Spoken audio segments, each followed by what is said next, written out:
நாளை விடிவதற்குள் 3 நற்செய்தி உன்னை சர்வ நிச்சயமாக தேடி வரும். முதல் நற்செய்தி எதை பற்றியது? நீ ஒரு சிலரிடம் சில வார்த்தைகளை விட்டிருந்தாய். அதை நினைத்து இன்றளவு மனதளவில் கவலைப்பட்டு கொண்டிருந்தாய். எதற்காக அது சொன்னோம், அதனால்தான் இந்த தவறு நிகழ்ந்ததா என்று யோசித்து கொண்டிருந்தாய். அந்த விஷயத்தில் மாற்றம் ஏற்பட்டு உனக்கான நற்செய்தி அந்த நபர் மூலமாக கிடைக்கும் பொழுது உன்னுடைய முகம் மிகுந்த சந்தோஷம் அடையும். உன்னுடைய மனம் லேசாகிவிடும். வேதனைக்கு உள்ளான அந்த மனம் இப்பொழுது தெளிவாகிவிடும். சில விஷயத்தில் காரணத்தை கண்டுபிடிக்க முடியாமல் இருந்தாய். வெறுமனே கோபமா, பயமா, அல்லது அவர்களின் பழக்கமா என்று ஒரே குழப்பம் உனக்கு. இப்பொழுது அந்த விஷயத்தில் தெளிவு ஏற்படும் வகையில் எதற்காக நடந்தது, எதற்காக இப்படி நடந்து கொள்கின்றார்கள் என்ற தெளிவை ஏற்படுத்தும் வகையில் மற்றும் ஒரு நற்செய்தி உன்னை தேடி வரும். ஒவ்வொரு நாளும் உனக்கான விஷயங்களை நீ உற்சாகமாக செய்யும் பொழுது ஒரு சில தடை வந்து உன்னை கவலைக்கு உட்படுத்தி விடுகின்றது.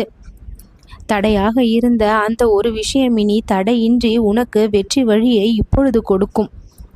தடையில் இருந்த சிரமங்கள் எல்லாம் விலகி உன் வாழ்க்கையின் வெற்றிக்கு உதவும்படியான நற்செய்தி தான் அந்த 3வது நற்செய்தி. படிப்படியாக உன் வாழ்வின் கஷ்டங்கள் இனி குறைவதை நீ பார்ப்பாய். சோர்ந்திருந்த நேரங்கள் முடிவதை இனி நீ காண்பாய். கோபமாக இருந்த நேரங்கள் அனைத்தும் சாந்தம் நிறைந்த மன அமைதியோடு இனி நீ இருப்பதை உன்னுடைய மனம் காணும்.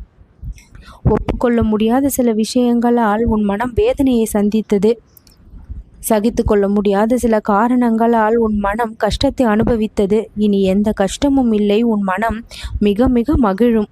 எல்லோருக்குமே எப்பொழுதுமே சிறந்தவற்றை பெற வேண்டும் என்பதுதான் ஆசை. ஒரு விஷயம் சிறந்தது என்று தேர்ந்தெடுத்து வைத்திருப்போம். ஆனால் வேறொன்றை பார்க்கும் பொழுது அது சிறந்தது என்று இதை விடுத்து மனம் அதை நோக்கி செல்ல துணிந்து விடுகின்றது. ஆனால் நம்மிடம் எப்பொழுதுமே எதுவுமே நிலைத்திருக்க போவதில்லை என்ற உண்மையை நம் மனம் எப்பொழுது புரிந்து கொள்கின்றதோ அப்பொழுது அந்த ஆசைகள் தானாகவே குறைந்துவிடும். எதன் மீதும் எதிர்பார்ப்பை வைத்து ஏமாற வேண்டிய நிலை எப்பொழுதும் ஏற்படாது. சுய அறிவை ஒவ்வொரு நாளும் பயன்படுத்த தெரிந்து கொள்ள வேண்டும். உன்னுடைய பேச்சையும் செயலையும் நீயே கவனிக்க வேண்டும்.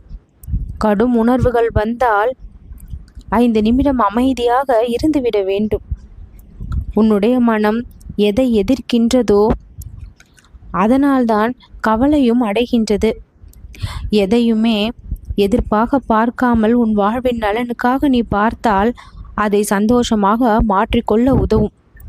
எதிர்பார்ப்பு இல்லாமல் சம்பந்தங்களை அணுகினால் எந்த ஒரு கஷ்டமும் இல்லை. ஒவ்வொருவருக்கும் அவர்களுடைய பார்வை அடித்தளம் இருக்கின்றது. அதை மதிக்க கற்றுக்கொண்டு பரஸ்பர மரியாதையோடு ஒவ்வொருவரும் நடந்து கொண்டால் எந்த ஒரு சண்டையும் சச்சரவும் பெரிதாக தெரியாது. புரியவில்லை என்றால் விலக்கி பேசு.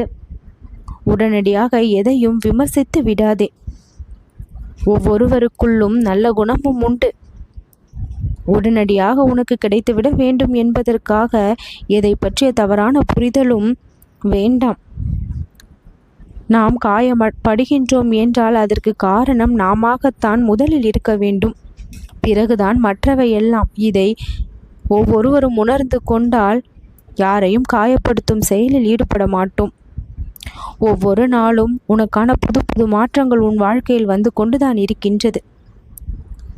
இனிமேல் நீ சந்தோஷமாக வா.